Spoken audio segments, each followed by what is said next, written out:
Welcome to episode 12 of The Naked Analyst. We lead this week with a typical survey produced for our industry. This time it is by Cisco Consulting Services, but it could easily have been published by any other leading consulting or vendor organization. And the reason it warrants inclusion in DocLens is firstly because it has some value, but it also highlights some of the typical shortcomings of such information. Now, the survey in question is called Reimagining the Digital Bank. And for many years, vendors and financial services organizations have been trumpeting personalized financial services through advanced analytics. Results today have been mixed, and you could argue that the greater share of the benefits have in fact gone to the non-banking institutions that are the new entrants. I'm talking about Schwab, Google, PayPal, Amazon, etc.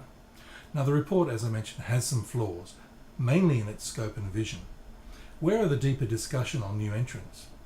The specialists that are already 100% digital are now cross-selling core banking and insurance products and services. But despite this, there are nuggets worth noting. And the most interesting part of the report is that the study identifies 4 main customer segments in terms of digital behavior, not just on age. The second piece I'd like to mention to you is something called analytic value from data that cries wolf. It's not a long read, but it's really worth it.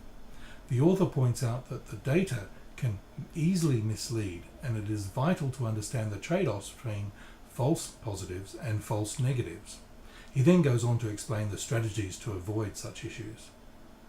And the third and final piece I'd like to bring to your attention is something called We Are All Confident Idiots. Well, apparently we all are. David Dunning is a professor of psychology at Cornell University, and his work is very well known. In this article, he argues convincingly that we all fail to recognize how ignorant we are, even as subject matter experts such as ourselves. He further shows that poor performers often have an inappropriate confidence because they lack self-insight. So I recommend taking a look at all these 3 items, just published on doclens.com. And remember, we are offering free subscriptions to the first 1,000 founding subscribers, so sign up soon. Until next time, thanks for watching.